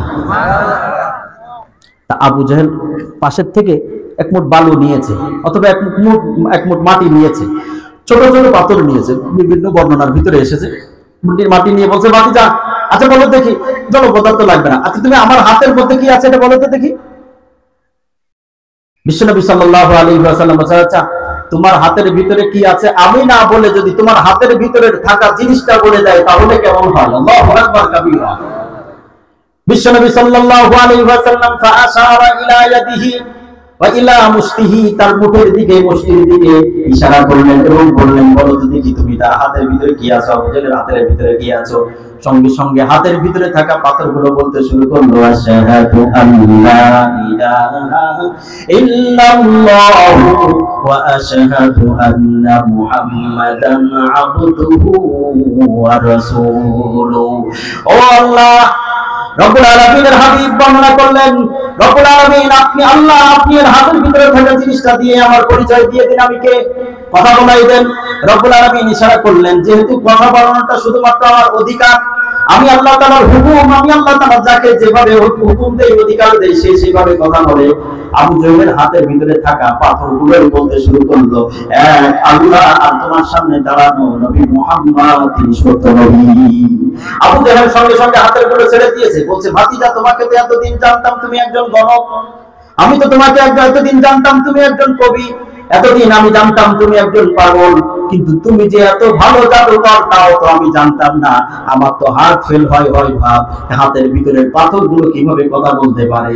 বিশ্বনবী সাল্লাল্লাহু আলাইহি ওয়াসাল্লাম বলেন তাহলে ঈমান আনেন, ভেবে দেখবো পরে দেখবো। বিশ্বনবী সাল্লাল্লাহু আলাইহি ওয়াসাল্লামের সামনে থেকে তো কপাল পোড়া ছিল, চলে গেছে। কিছুদিন পরে এসেছে, এসে বলছে ভাতিজা তুমি কোন মন্ত্র দিয়ে সেদিন আমার হাতের ভিতরে থাকা পাথরগুলো দিয়ে কথা বলেছিলে একটু বলো দেখি। বলে কোন মন্ত্র নয়, বরং রব্বুল আলামিনের আদেশ এবং ইশারা ছিল। রব্বুল আলামিন কিয়ামতের দিবসে এই আদেশ আর ইশারা দিয়ে বলবেন, হাতগুলোকে পাগুলোকে রব্বুল আলামিন বর্ণনা করবেন। ওয়াতাশহাদু আরজুলুহুম বিমা কানু ইয়াকসিবুন। রব্বুল আলামিন বর্ণনা করেন, সন্তান যে সন্তান কথা বলতে পারে না তার জবানের ভিতরে কথা জারি করা যাবে, এটা আমি আল্লাহর আদেশ করা, বলেন ঠিক কিনা? আবু জাহেলের হাতের ভিতরে পাথর কঙ্করগুলোর কথা বলা, এটা আমি আল্লাহর আদেশ।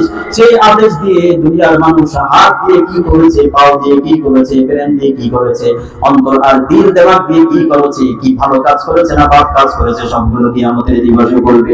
রব্বুল আলামিন বর্ণনা করলেন, আমি আল্লাহ কিয়ামতের দিবসে হাত পাগুলোকে কথা বলার অধিকারে দিব। রব্বানা করলেন, আল-ইয়াউমা নাখতিমু আলা আফওয়াহিহিম ওয়া তুকাল্লিমুনা আইদিহিম ওয়া তাশহাদু আরজুলুহুম বিমা কানু ইয়াকসিবুন। আল্লাহু আকবার কাবীরা। রব্বুল আলামিন বর্ণনা করেন, ভালো কাজ যদি করো তাহলে পরকালে তোমার জন্য হাত পাও, তোমার দিল দেমাগ সবকিছু তোমার পক্ষে সাক্ষী দিবে। আর যদি এগুলো দিয়ে খারাপ কাজ করো কিয়ামতের দিবসে তাও এগুলো সাক্ষী দিবে। সেদিন কিন্তু জবানে কথা বলা যাবে না, আর এটা হবে একমাত্র আমি আল্লাহর আদেশ দ্বারা। ও দুনিয়ার উম্মাত তোমরা চলো, পিছনে চলো। জুরাইদ যখন তার দিকে ইশারা করলেন, সন্তান তুমি বলো দেখি তুমি কার সন্তান, তোমার পিতাকে। সন্তান সঙ্গে সঙ্গে আল্লাহ তাআলা এই আদেশের দ্বারা কথা বলতে শুরু করলো, জুরাইদ তুমি আমার পিতা নাও, আমার পিতা তো হলো অমুক পাহাড় অমুক রাখাল, আম্মা জান তার সাথে খারাপ কাজ করে তোমার উপরে অপবাদ চাপিয়ে দিয়েছে। বিশ্বনবী সাল্লাল্লাহু আলাইহি ওয়াসাল্লাম বর্ণনা করলেন, কওমের লোকেরা যারা জুরাইদের বিচার করার জন্য একত্রিত হয়েছিল, ইমাম বুখারী রাহমাতুল্লাহি আলাইহি বলেন, এই ব্যক্তিগুলোর সঙ্গে সঙ্গে তার পায়ে জড়িয়ে ধরলো আর বলতে শুরু করলো, ও জুরাইদ আমরা অপরাধ করেছি, ভুল করেছি, আমাদের ক্ষমা করে দাও। আর তোমার ওই জরাজীর্ণ মসজিদটাকে আমরা চামড়া তুলে স্বর্ণ দিয়ে তৈরি করে দিব। আল্লাহু আকবার। তোমার ইটের মসজিদে নামাজ পড়তে হবে না, পাথরের মসজিদে নামাজ পড়তে হবে না, তোমার ওই খেজুরের পাতার মসজিদে নামাজ পড়তে হবে না, তোমার মসজিদটাকে আমরা স্বর্ণ আর রৌপ্য দিয়ে তৈরি করে দিব। ইমাম বুখারী রাহমাতুল্লাহি আলাইহি বলেন, মায়ের দোয়া এই জুরাইদকে পর্যন্ত পৌঁছে দিয়েছে যে মাটির মসজিদ, পাথরের মসজিদটাকে মানুষগুলো স্বর্ণ দিয়ে এবং রৌপ্য দিয়ে বানানোর জন্য তৈরি হয়ে গেছে। কথা বলেন ঠিক কিনা? ইমাম বুখারী রাহমাতুল্লাহি আলাইহি বর্ণনা করেন, জুরাইদ বললেন, না না ভাই, আমার মসজিদ স্বর্ণের প্রয়োজন নেই, রৌপ্যের প্রয়োজন নেই।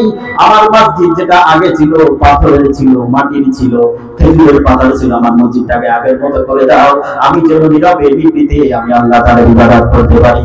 ও দুনিয়ার মানুষ, একটু তোমরা লক্ষ্য করে দেখো, রব্বুল আলামিন বর্ণনা করলেন, ওয়া রাব্বুকা আল্লা তা'বুদু ইল্লা ইয়্যাহু ওয়া বিল ওয়ালিদাইনি ইহসানা।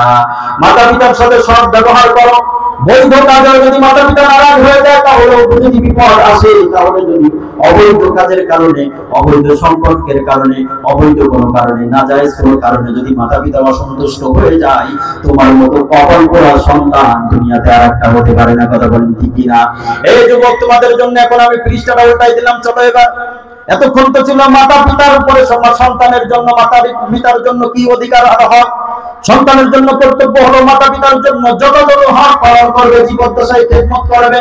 আর যখন তারা মৃত্যুবরণ করবে, তখন রব্বুল আলামিনের সামনে, রব্বুল আলামিনের দরবারে হাত উঠিয়ে তাদের জন্য দোয়া করবে, ওয়া কুল রাব্বিনা আরহামহুমা কামা রাব্বায়ানি সগীরা। ও আমার আল্লাহ, ও রব্বুল আলামিন, আমাকে শিশু অবস্থায়, ছোট অবস্থায় তোমার এই বান্দা বান্দি আমার আব্বা আম্মা বহু কষ্ট করে লালন পালন করেছিল। রব্বুল আলামিন, আল্লাহ আজকে তোমার রহমতের কোলে আমি তাদেরকে সুপুর্দ করে গেলাম। ও আল্লাহ, এই স্বর্ণের মুখখানা, এই সোনার মুখগুলোকে আর চাইলেও দেখতে পারবো না রব্বুল আলামিন।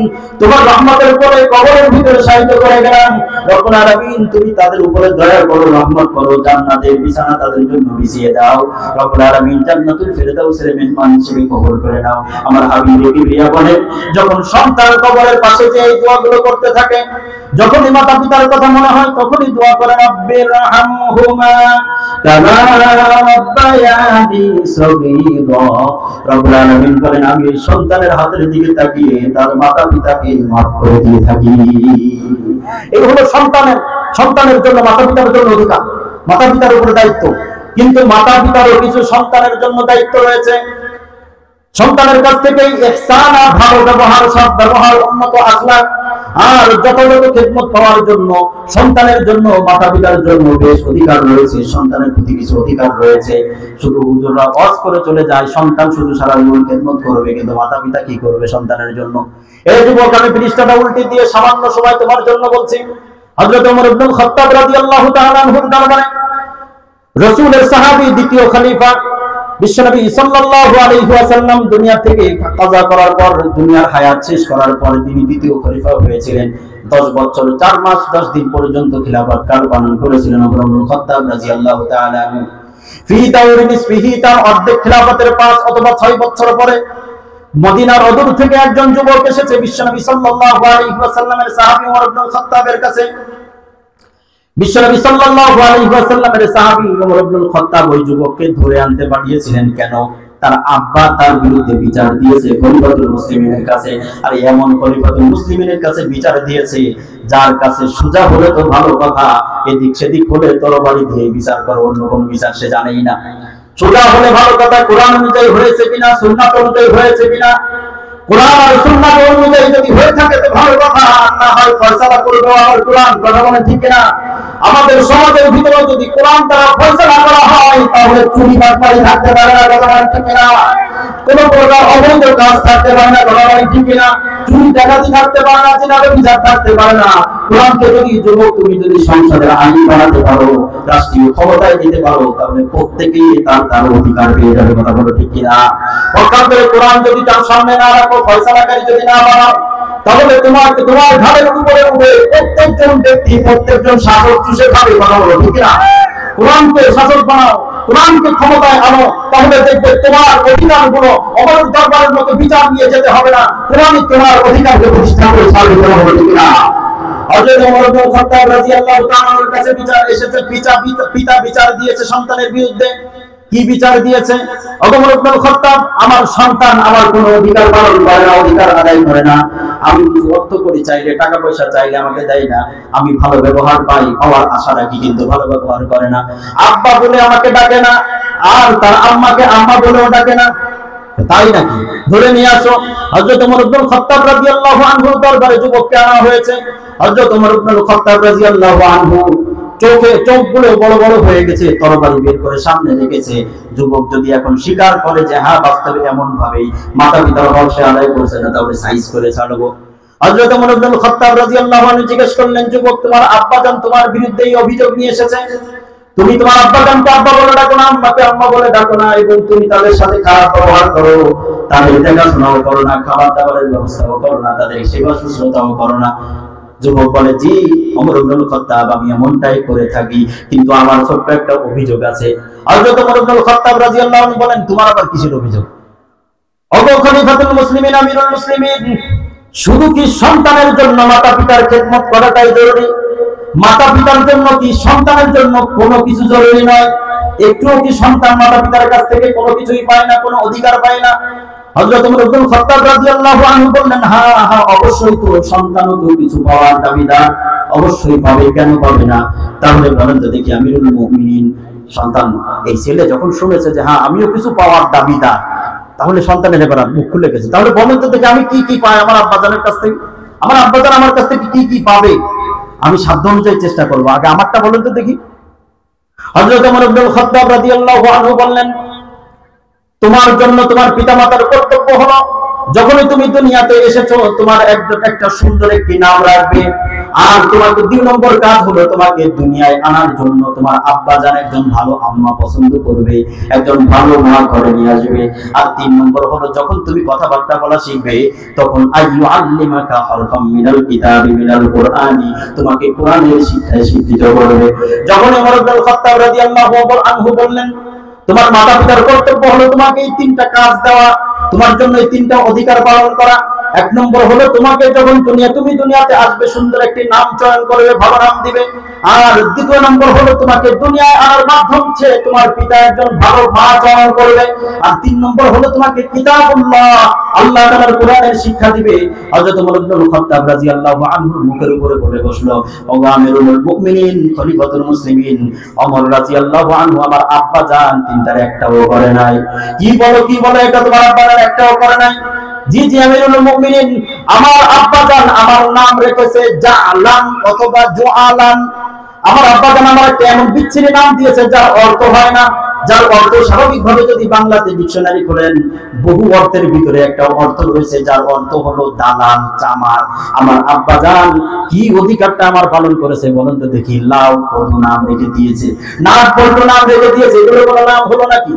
এই দুনিয়ার মানুষ, যুবকেরা তোমরা একটু লক্ষ্য করে শোনো, বৃদ্ধ বাবাজিরা আছো তোমরা একটু লক্ষ্য করে শোনো। সন্তান যখন রব্বুল আলামিন দিবেন আইয়ুহসিনা ইসমা, সুন্দর নাম রাখবে আব্দুর রহমান, আব্দুল্লাহ আব্দুর রহমান নাম রাখবে, হুযায়ফা নাম রাখবে, সাহাবীদের মডেল নাম রাখবে, সাহাবীদের মতো সুন্দর নাম রাখবে। মুসনাদে আহমদ শরীফের বর্ণনা বাজাজির ভিতরে তাতার খামিয়ার ভিতরে এসেছে। বিশ্বনবী সাল্লাল্লাহু আলাইহি ওয়াসাল্লাম বলেন কিয়ামতের দিবসে ভালো নামগুলোকে আল্লাহ তাআলা রাখবেন। আসো দেখি অমুক ব্যক্তি বলতে একজন মনে করেন নবীর নামে একজনের নাম হয়েছে, নবীকে ডেকেছে আসো অমুক নবী আসো, এই নামের ব্যক্তি বহু ব্যক্তি দাঁড়িয়ে যাবে। রব্বুল আলামিন বলবেন আরে তোমরা কারা? তোমাদেরকে ডাকিনি, আমি ডেকেছি এই নামের আমার একজন ভালো আল্লাহর ওলি ব্যক্তি আছে তাকে ডেকেছি। আল্লাহ আপনি ডেকেছেন আপনার অমুক আল্লাহর ওলি বান্দাকে, ঠিক আছে আমরা আল্লাহর ওলি না হলেও আপনার ওই আল্লাহর ওলির নামে আমরা নাম রেখেছি, আল্লাহ দেখেন তো কিছু করা যায় কিনা। রব্বুল আলামিন বলবেন ঠিক আছে যাও, তোমরা যেহেতু মুমিন ছিলে আমার ওই আল্লাহর ওলির কাতারের নামের কারণে আমি আল্লাহ তাআলা তোমাদেরকে তার কাতারে করে মাফ করে দিলাম। কিন্তু আপনি যদি সন্তানের নাম রাখেন নাক বল্টু লাউ কদু জিঙ্গা জুতা চান্ডেল, আপনি বলেন তো দেখি কোন মুখ নিয়ে আপনি দুনিয়ার ভিতরে অত ভালোভাবে নাম রাখতে পারেন না? ঝন্টু মিয়া, জনাব ঝন্টু মিয়া, জনাব পটল, জনাব আলু সাহেব, কি নাম এগুলো? পটলও কোনো নাম হয় নাকি? আলুও কোনো নাম হয় নাকি? এই নামগুলো এভাবেই চলছে এবং এই নামগুলো বলে লেটেস্ট নাম। এরকম নাম না দিলে হয় না হুজুর, এরকম নামই দিতে হয়। আছে আগে নাম সুন্দর একটা আছে মোহাম্মদ আব্দুর রহমান পটল, জীবনে কোনোদিন আব্দুর রহমান বলে ডাকেন, ওরা পটল বলেছে। পটল কি নাম আবার? তুমি নামটা আব্দুর রহমান কত সুন্দর নাম দিয়েছে আল্লাহ তাআলার নাম ইবাদুর রহমান, কুলিদুল্লাহ ইবাদুর রহমান, আল্লাহর নামে নাম দিয়েছে এটা রাখো। ও নাম্বার পটল নামেই চলছে, বল্টু নামেই চলছে, কটা নামেই চলছে, পটা নামে চলতেছে, আর কত নাম দিয়েছে। ওগো আমিরুল মুমিনিন আমার আব্বা জান আমার একটা নাম দিয়েছে, এমন বিচ্ছিরি নাম দিয়েছে যে নাম আমি নিজেই মুখে নিতে পারি না, আমার আব্বা আমার এই নাম ধরে ডাকে না, এর বাচ্চা ওর বাচ্চা বলে ডাকি। 2 নম্বর হলো আমার আম্মা জান, আমার আম্মা এমন একজন মহিলা, আমার আব্বা জান এমন একজন মহিলাকে বিবাহ করেছে, কানাত জানজিয়ান, সে হলো একজন নিগ্রো, ওই অমুক এলাকার লোক, অমুক জায়গার বাসিন্দা। এই আমার আম্মা যাকে আমি আম্মা বলছি জীবনে আমাকে একটা শব্দ ভালো শিখায় নাই। আমার আম্মা জানকে আমি বুঝতে শিখতে যাব দেখি বাজারে বাজারে ঘুরে বেড়ায়। আমার আম্মা জানকে আমি দেখেছি বুঝতে শিখতে যাব, আমি দেখেছি সেই মহিলা রাস্তায় রাস্তায় ঘুরে। ওগো আমার আমিরুল মুমিনিন, ওগো ওমর ইবনে খাত্তাব রাদিয়াল্লাহু আনহু আপনি বলেন তো দেখি অধিকারটা আমি পেয়েছি কিনা। 3 নম্বর হলো আমার আব্বা জান এই পর্যন্ত এসেছি আমাকে একটা শব্দ কোরআনের শিক্ষা দেয় নাই, এই পর্যন্ত একটা শব্দ কোরআনের শিক্ষা দেয় নাই। কিভাবে আমি আমার মাতা পিতার খেদমত পালন করব সেটাও তো শিখায় নাই। ও আমিরুল মুমিনিন আমি আমার 3 অধিকার চাই, তারপরে মাতা পিতার অধিকার কতটুকু দিতে হবে আমি দেখব। দুনিয়ার মানুষ একটু লক্ষ্য করো, বিশ্বনবী মুহাম্মদুর রাসূলুল্লাহ সাল্লাল্লাহু আলাইহি ওয়াসাল্লাম বর্ণনা করেন তুনকাহুল মারআতু লি আরবা'i খিসালিন, মহিলাদেরকে যুবকেরা যখন বিবাহ করতে যাবে নারী সেই নারীকেই পছন্দ করবে যে নারী তোমার সন্তানের জন্য উন্নত হবে, কল্যাণকামী হবে, ভালো হবে। শুধুমাত্র সম্পদ থেকে লাভ দিয়ে পড়বে না, শুধুমাত্র সৌন্দর্য দেখে লাভ দিয়ে পড়বে না, শুধুমাত্র বংশমর্যাদা দেখে লাভ দিয়ে পড়বে না। বিশ্বনবীর সাহাবী হযরত আবু হুরায়রা রাদিয়াল্লাহু আনহু বর্ণনা করেন, বিশ্বনবী চতুর্থ নম্বরে বর্ণনা করলেন, ফাজফুর বিযাতিদ্দিন তারিবাত ইয়াদাকা আবু হুরায়রা, ও আবু হুরায়রা, দিনদারিত্বকে প্রাধান্য দাও, দিনদারিত্বকে প্রাধান্য দাও। দিনদার যদি একজন নারী যদি ঘরে নিয়ে আসতে পারো, তোমার ঘরটাকে জান্নাতের টুকরা বানিয়ে দিবে। কথা বলো ঠিক না? পক্ষান্তরে যদি তোমার নারী স্ত্রী যদি এমন হয়, সন্তানের মা যদি এমন হয়, বিশ্বনবী সাল্লাল্লাহু আলাইহি ওয়াসাল্লাম বর্ণনা করেন, রুব্বা কাসিয়াতিন আরিয়াতিন লাম ইয়াদখুলনাল জান্নাতা ওয়া লা ইয়াজিদনা রিহাহা ওয়া ইন্না রিহাহা লাতুজাদু মিন মাসিরাতি কাদা ওয়া কাদা। ও আমার আগন্তুক উম্মতেরা, তোমরা একটু শোনো, দুনিয়াতে আমার এক শ্রেণীর নারী উম্মতেরা এমন হবে, যুবতী নারীরা এমন হবে, কাসিয়াতিন আরিয়াতিন, কাপড় পরে উলঙ্গ থাকবে। সমাজে আছে না নাই? কাপড় পরে উলঙ্গ থাকবে। কেমন কাপড় পরবে? তার পেট দেখা যাবে, পিঠ দেখা যাবে। এমন পাতলা পোশাক পরবে যে তার পুরো শরীর দেখা যায়। অথবা ইসলামিক পোশাকের নামে এমন ভন্ডাবাজি, এমন ভোর কাছে পরবে, এমন কাপড় সে পরবে যার শরীরের অঙ্গ প্রত্যঙ্গ বোঝা যায়। বিশ্বনবী বর্ণনা করেন, রুব্বা কাসিয়াতিন আরিয়াতিন, বহু নারী এমন হবে যারা কাপড় পরে উলঙ্গ থাকবে।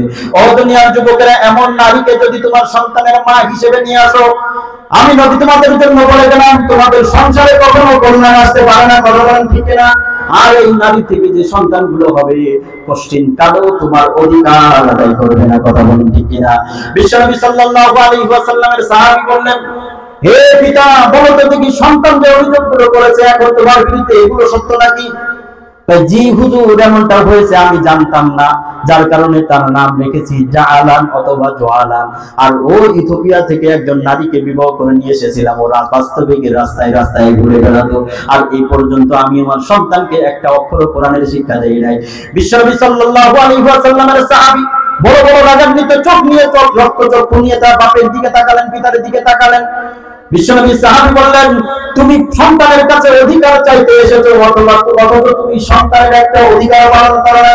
এখান থেকে সরে যাও, আমার শাস্তি, আমার ফয়সালা তোমার ব্যাপারে আসার আগে মজলিস ত্যাগ করো।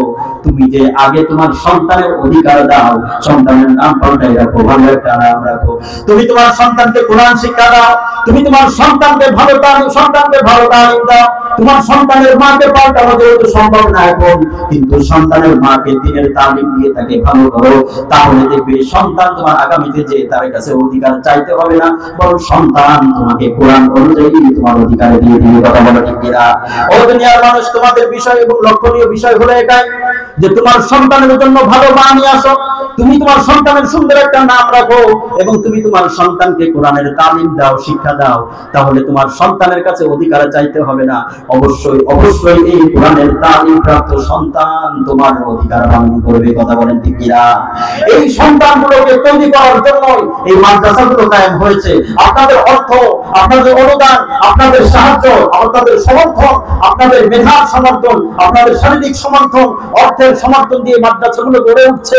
আর আপনাদের পিছনে উলামায়ে কেরাম এই মাদ্রাসার ভিতরে মেহনত করছে শুধু এই জন্যই যে সন্তান কোরআনের অধিকারী হয়, কোরআনের শিক্ষায় যদি শিক্ষিত হয়, সন্তান যদি কোরআনের শিক্ষায় একজন দীক্ষিত ব্যক্তি হয়, যদি মেরুদণ্ডওয়ালা, কোরআনের মেরুদণ্ডওয়ালা সন্তান হয়ে যায়, তাহলে এই সন্তান শুধু মাতা পিতার হবে না, বরং এই সন্তান সমাজের অধিকার আদায় করবে, এই সন্তান রাষ্ট্রের অধিকার আদায় করবে। এই সন্তান যে পর্যন্ত যাক না কেন, কোরআন তার ভিতরে থাকার কারণে রাষ্ট্রের যে কাজে লাগুক না কেন, এই সন্তান কখনো চোর ডাকাত হতে পারে না। ঠিক না? এই মাদ্রাসাগুলো তো সন্তান তৈরি করার জন্যই। আগামীতে যে এই সন্তানগুলো প্রেসিডেন্ট হবে, কিন্তু সে প্রেসিডেন্ট হবে কোরআন বলা প্রেসিডেন্ট। এই সন্তান আগামীতে যে চেয়ারম্যান হবে, এই সন্তান চেয়ারম্যান হবে কোরআন বলা চেয়ারম্যান। এই সন্তান আগামীতে যে এমএলএ হবে, এই সন্তান হবে কোরআন বলা এমএলএ। এই সন্তান আগামীতে যে মেম্বার হবে সে মেম্বার কোরআন বলা মেম্বার। এই সন্তান তো হবে আগামীতে যে আমার অধিকার আদায়কারী সন্তান, হবে সে কোরআন বলা সন্তান। এই কোরআন বলা সন্তান তৈরি করার জন্য এই মাদ্রাসাগুলোতে আমরা আমাদের সন্তানাদি দিয়ে সহযোগিতা করব, অর্থ দিয়ে সহযোগিতা করব।